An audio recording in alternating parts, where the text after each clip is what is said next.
memberikan waktu sama 10 hingga 15 menit kepada Pak Mansur atau sebagai penulis buku Api Sejarah. Mungkin Pak Mansur bisa menyorot dari sisi yang lain tentang bagaimana gerakan komunisme di Indonesia.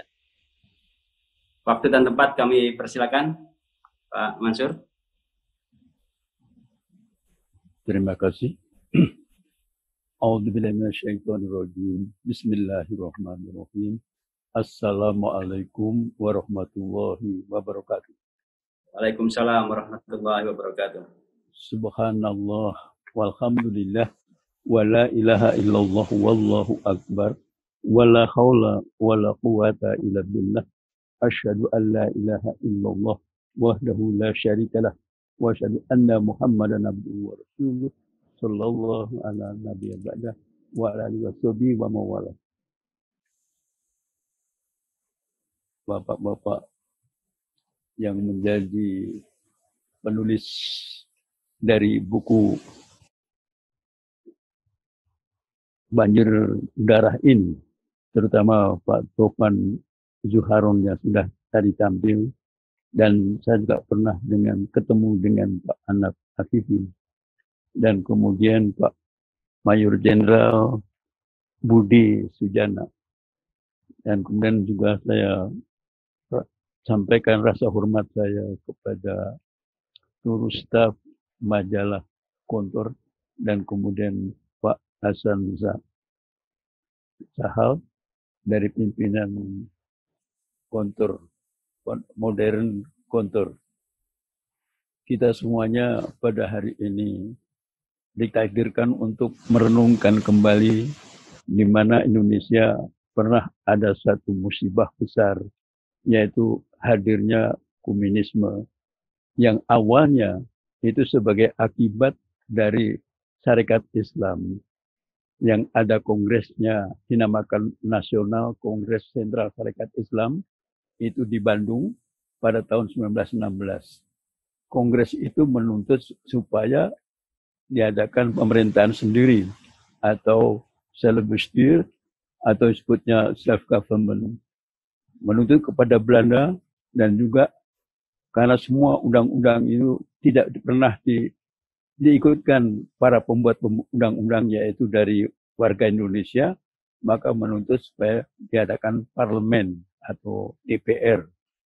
Dan yang ketiga, SI itu menuntut supaya umat Islam disertakan dalam pembentukan militer, karena SI mempunyai pendapat perlu generasi muda itu dilatih keprajuritannya.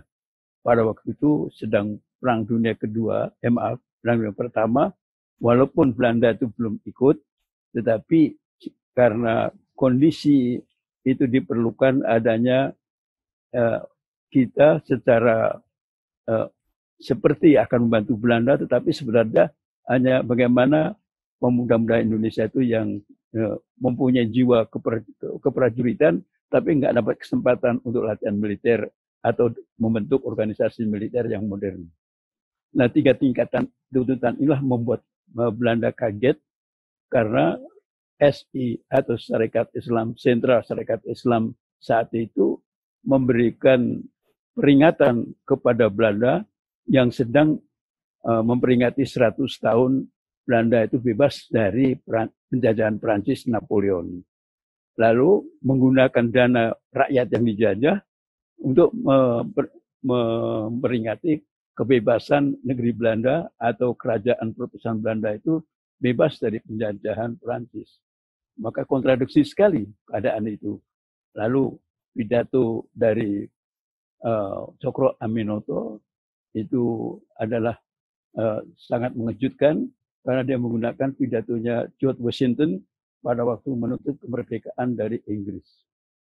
Cokro Aminoto itu siapa? Cokro Aminoto itu orang Madiun, yang dilahirkan di kota Madiun. Kalau kita bicara tentang PKI, maka tidak disertakan dengan Cokro Aminoto, satu hal yang kurang lengkap menurut saya. Karena yang paling pertama menentang PKI itu, yang menuliskan tentang hal PKI itu bukan Pak Tofal Juharon atau Anal Afifi, tapi yang pertama orang Madiun itu adalah Cokro Aminoto. Gitu.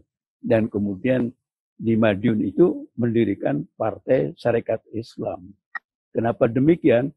Ketika Belanda itu kerepotan menghadapi Sarekat Islam, maka menggunakan Budi Utomo itu supaya melawan Sarekat Islam. Dan waktu melawan itu menggunakan cara menghina Rasulullah dengan majalahnya atau media cetaknya itu yang dinamakan Jawa Hisworo. Dengan Jawa Hisworo itu menghina Rasulullah. Lalu akibatnya apa? Justru SI itu menjawab dengan membentuk tentara Kanjeng Rasul. Lalu tadinya menuntut aja, meminta supaya Indonesia itu sudah mengalami pemerintahan sendiri, atau Indonesia itu mempunyai ada parlemennya, atau Indonesia itu pemuda-mudanya dilatih menjadi tentara atau militer Belanda pada waktu itu. Lalu dijawab penghinaan itu dengan pembentukan tentara. Belanda semakin takut pada waktu itu. Pemerintahan kolonial Belanda semakin takut dengan tindakan dari SI ini. Kebetulan Perang Dunia Pertama itu membuat yang namanya Rusia yang dipimpin oleh Tsar Nicholas itu tadinya adalah sebagai Tsar Nicholas pertama itu sudah mengusir Yahudi. Yahudi lalu dendam kepada Tsar Nicholas bagaimana menjatuhkan Tsar Nicholas itu. Lalu ditugaskanlah kepada Lenin dengan Trotsky untuk menumbangkan Tsar Nicholas yang pertama dalam keadaan Perang Dunia Pertama itu. Berhasillah tumbang dan kemudian didirikanlah Uni Soviet yang pertama. Nah, Belanda di dalam dunia politik itu walaupun PKI itu adalah menentang penjajahan, tetapi yang penting adalah bagaimana supaya SI itu bisa dibelah dari dalam. Maka ditugaskanlah Snefrit gitu. Walaupun kata ditugaskan itu tidak ada, tapi Snefrit lalu berupaya untuk mempengaruhi tumbuhnya adanya SI belah menjadi PKI.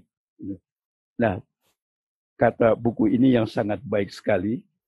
Ini buku yang pantas saya kagumi karena apa? Belum ada buku-buku tentang Madiun itu, peristiwa kudeta di Madiun itu, yang selengkap ini orang-orang yang pernah dijadikan korban PKI itu, terutama ulama-ulama itu. Memang ya ada kekurangannya itu biasa. Buku ini hanya saya katakan kurang itu karena mestinya ada peta Madiun sehingga kita bisa mengerti di mana letak Ponorogo dan di mana letak Magetan, di mana letak itu Dungus atau tempat adanya patung PKI memotong kepala ulama itu dan kemudian Pacitan gitu. Nah, ini mestinya harus untuk supaya tahu membaca peta itu tanggal Madiun. Nah, tempat kelahiran Cokro Aminoto itu. Sekali lagi saya ulang kembali dan Belanda nanti mengusahakan bagaimana membelah SI. Nah, itu dengan adanya Snefrit lalu ditawarkan ideologi. Nah, katanya dalam buku ini ideologi itu disampaikan kepada Muso, gitu. Orang yang namanya Nabi, gitu. Walaupun Nabi dalam bahasa Jawa disebutnya Muso, dalam bahasa nasionalnya Musa, dan Arabnya juga Musa.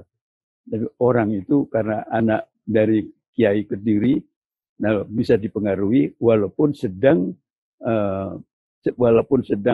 endekos di Pak Cokro Aminoto. Nah, situ bersama-sama Bung Karno, bersama-sama Kartosuwiryo, lalu Muso, ada semuanya. Di sini diungkapkan lebih kepada Muso yang dipengaruhi Snefrit, dan kemudian nanti terjadinya PKI itu bukan pada Muso, mula-mula adalah pada Semaun, Darsono, dan ini juga gambarnya ada, Semaun dan Darsono itu ada, dan kita bisa melihat Semaun dan Darsono itu sebagai pelopor awal itu. Dan kemudian kita juga bertanya lebih lanjut itu, kenapa Semaun itu makomnya di Kalibata, di Taman Pahlawan Kalibata. Jadi walaupun itu PKI yang kita namakan satu partai yang tidak dibenarkan, tetapi pendirinya itu ada di makom Kalibata. Ini kalau dipertanyakan lebih lanjut, maaf. Nah, kemudian kita bisa melihat nanti di Madiun itu dijadikan oleh Cokroaminoto, Partai Syarikat Islam, itu kata partai itu pertama kali bukan dari PNI, bukan dari PKI, tapi partainya itu adalah Syarikat Islam, pelopornya, tahun 1923.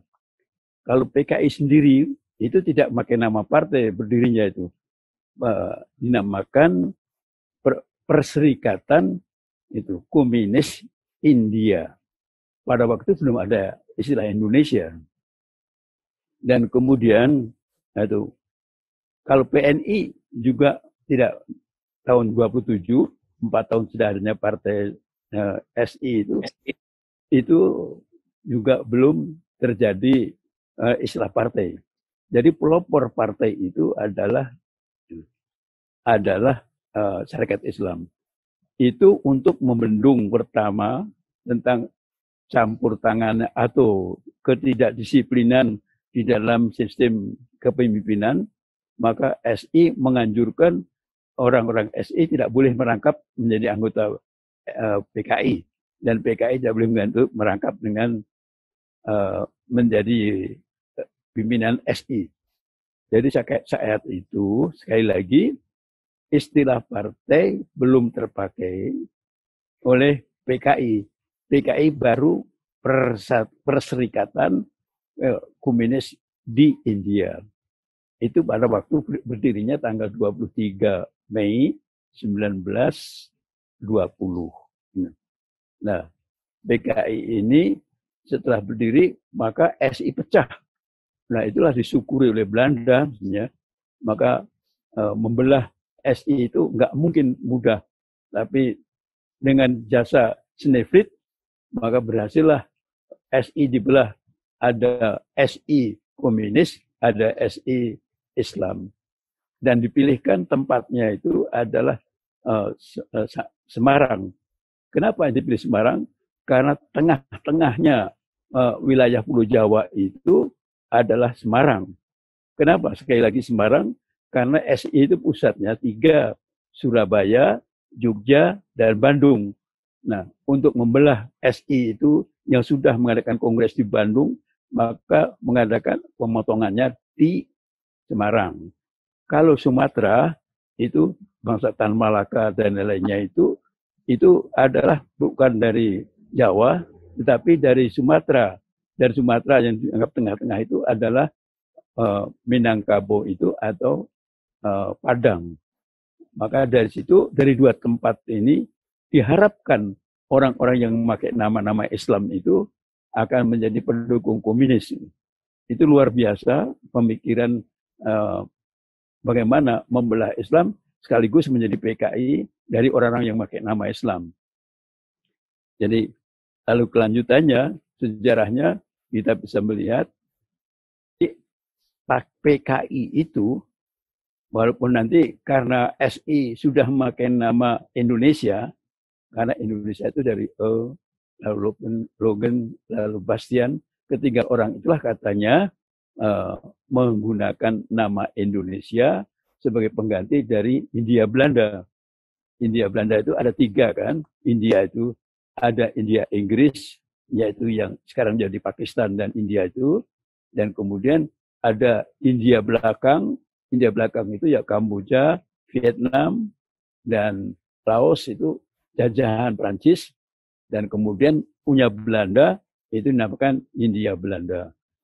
Nah, karena ada istilah Indonesia pantas diberikan pengganti Hindia Timur atau Hindia Belanda, maka lalu pada saat yang mendengar pertama itu adalah Dr. Sukiman Wiryosanjoyo.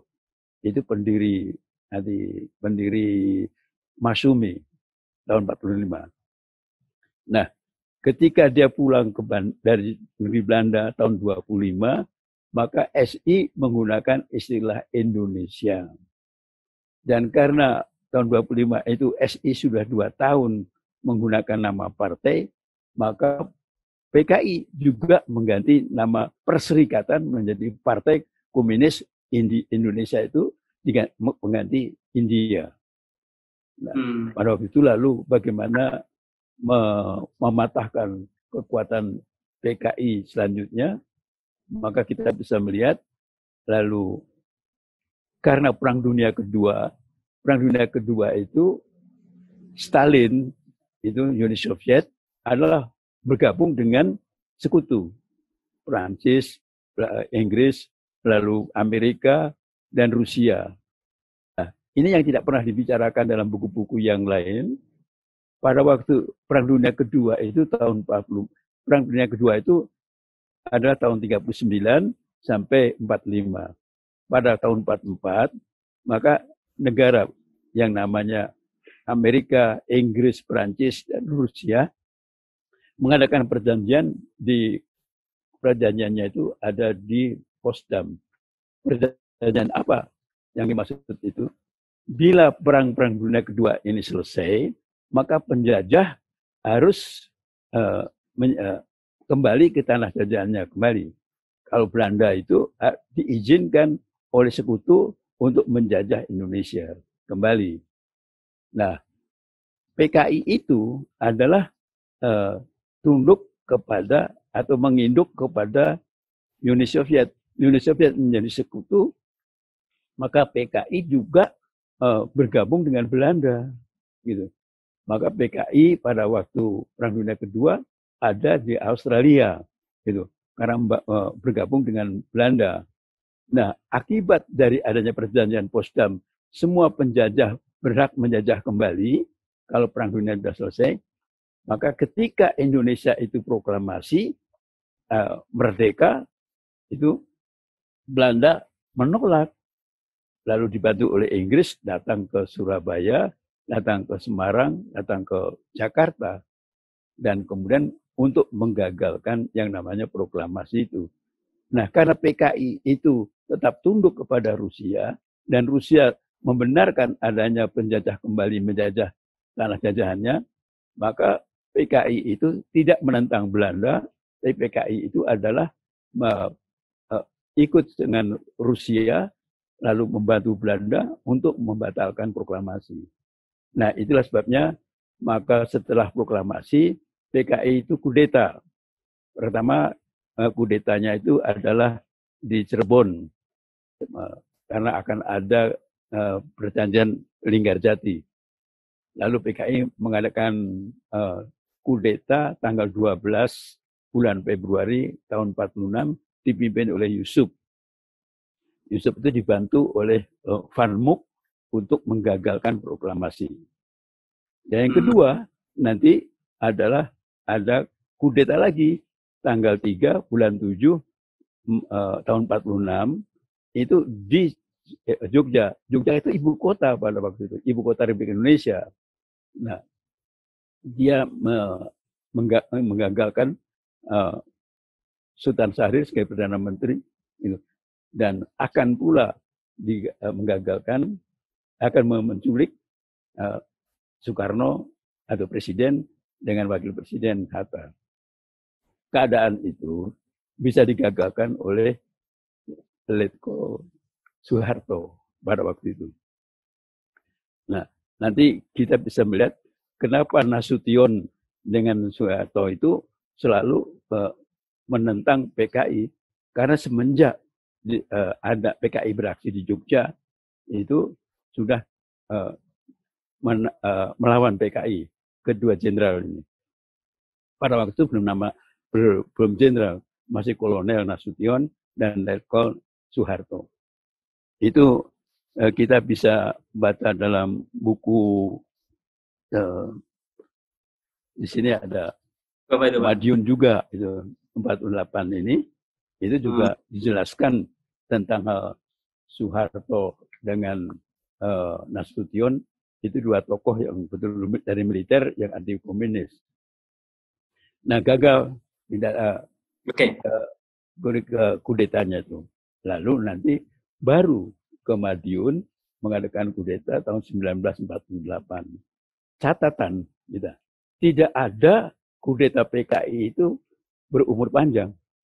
Gitu. Walaupun di Cirebon itu hanya 2 hari. Walaupun di Jogja juga hanya 4 hari. Waktu kudeta bisa, tapi nanti dikalahkan.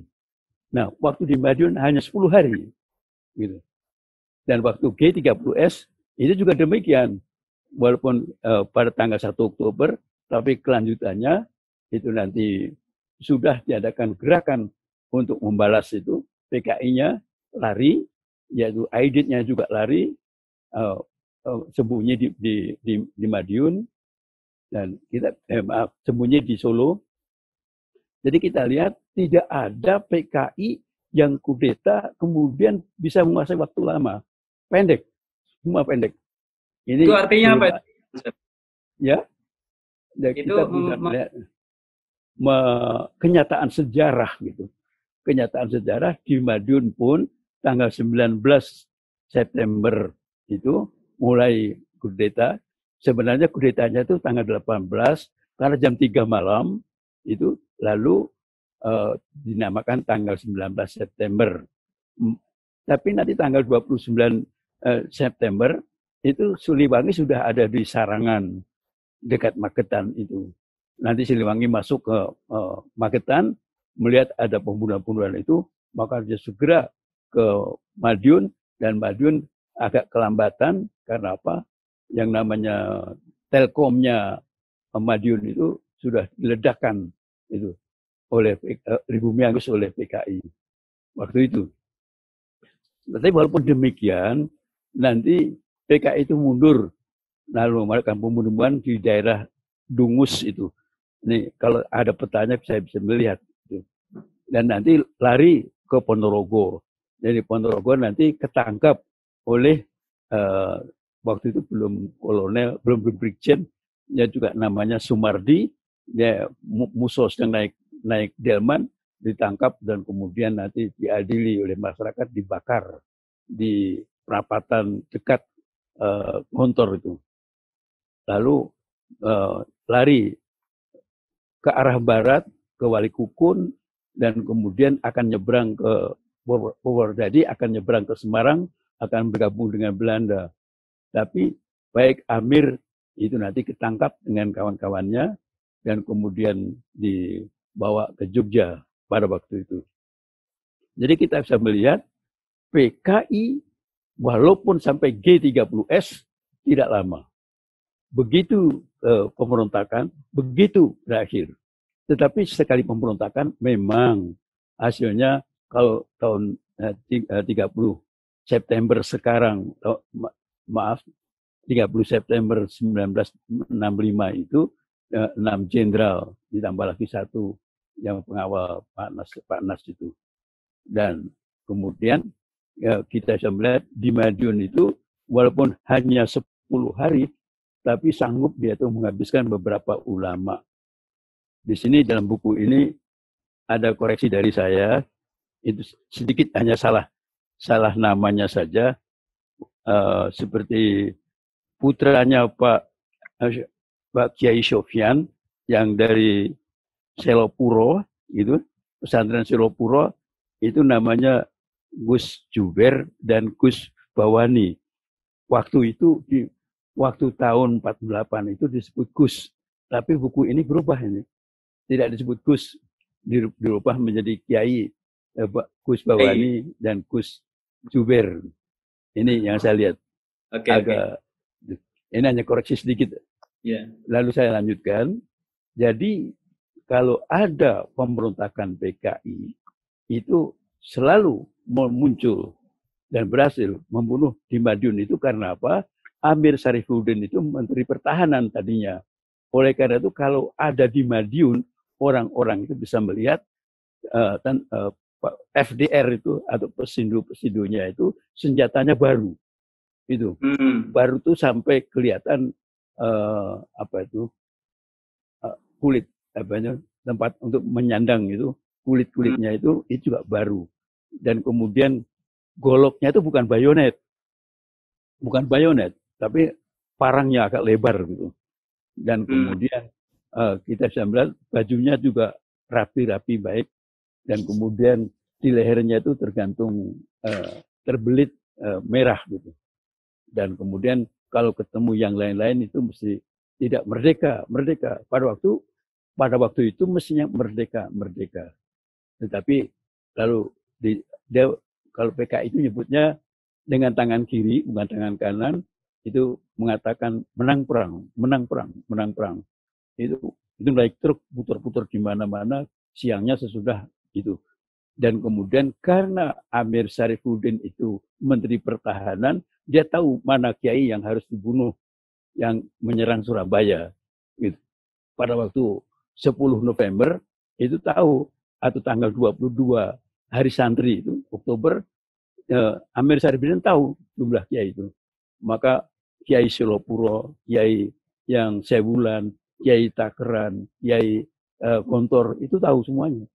Karena di situ jumlah kiai-kiai sakti itu yang kalau ditembak nggak apa-apa itu, artinya kiai-kiai yang hebat luar biasa, punya masa besar, maka itu dia pilih instruksinya di sini itu sudah tahu. Maka kita bisa melihat ketika terjadi Madiun Affair itu, yang namanya TNI itu senjatanya satu, yang orangnya 10, yang lainnya pakai bambu runcing. Tapi kalau PKI tidak, 10 ya 10 senjata itu, dan kemudian baru-baru semuanya karena memang senjatai yang dipersenjatai oleh Amir pada waktu menjadi Menteri Pertahanan, kemudian berubah menjadi Perdana Menteri dari Uni Soviet tadi. Jadi bantuan itu. Jadi kita bisa simpulkan PKI kalau adakan kudeta, maka waktunya tidak lama, pasti kalah lagi. Yang kedua, PKI itu tidak pernah bisa berdiri sendiri. PKI berontak karena pertama di Madiun dibantu oleh Uni Soviet. Kemudian kalau di G30S sekarang, itu karena ada namanya Cina, itu Republik Rakyat Cina, RRC. PKI tidak pernah punya kekuatan sendiri. Artinya PKI berani berontak karena ada yang bantu. Tapi tidak pernah ada PKI mengadakan kudeta sendiri. Baik di Cirebon, baik di Jogja, baik di Madiun, baik di Jakarta, PKI tidak pernah mengandalkan kekuatannya sendiri. Mesti dapat bantuan luar negeri. Dan walaupun ada bantuan luar negeri, itu pasti sekali meletus, sekali jatuh. Itu pendapat saya. Karena apa? PKI itu contohkan di Madiun saja hanya 10 hari. Nah, kemudian kalau di G30S itu menunda sebentar, itu adanya yang namanya Super Semar, itu sampai 11 Maret dari September, Oktober. Tetapi yang namanya rakyat sudah mengadakan tindakan karena adanya perintah Bung Karno, gerakan 1 Oktober supaya dihabiskan, diganyang sampai seakar-akarnya. Nah, pidato Bung Karno yang tidak menjalankan pesan-pesan Aidit, maka itu membuat gerakan pembunuhan di Bali. Kita bisa bayangkan orang Bali itu orang yang banyak tingkat ibadahnya dalam cara Hindunya itu luar biasa. Tapi kenapa timbul kemarahan yang dahsyat itu? Dan kemudian di Madiun itu ya polisinya, ya pamong prajanya, ya guru-gurunya semuanya dibasmi gitu, dalam waktu relatif singkat. Nah, itu satu hal yang Sekali lagi, itu karena tahu Amir siapa yang harus dibunuh. Dan kemudian kita melihat bahwa PKI tidak pernah berlama-lama, itu bisanya itu bertahan, tidak ada sampai ke G30S itu. Oleh karena itu, kalau saya mengambil ucapan Gus Dur ketika saya tanya Gus Dur, kenapa PKI kok dibuat muncul ketika beliau jadi presiden? Jawab Gus Dur, biar saja kalau PKI itu muncul mudah dipukul dan tidak usah dengan TNI. Dengan apa Gus Dur? NU masih punya Banser dan NU masih punya Ansor. Itu beres bentar lagi. Karena apa? Tidak pernah ada PKI berlama-lama bisa berkuasa. Semuanya kualat dengan ulama. Itu ucapan Gus Dur pada saya. Jadi itu ucapan Gus Dur pada saya gitu. Ya, sambil gurau gitu Gus Dur itu. Oke. Jadi itulah yang bisa sampaikan pada pertemuan sekarang ini. Ya, terima kasih maka banyak. Tidak perlu kita takut, kata Gus Dur, sama PKI kok takut. Nah, saya mikir itu ucapan Gus Dur itu. Ternyata betul PKI itu tidak pernah lama. Itu menang muncul sehari, selanjutnya hancur total. Baik di Madiun, baik di Cirebon, baik di Jogja, baik di mana saja yang mimpin. Dan kemudian yang mimpin itu Tan Malaka sekalipun, itu tidak berhasil. Karena Indonesia adalah berkat rahmat Allah. Jadi tidak ada PKI ada waktu untuk bisa hidup lama. Walaupun mereka bergerilya lagi, entah siapa yang membantu nanti pada waktu kelanjutan yang akan datang ini, itu Soviet sudah, kemudian Cina sudah, gitu.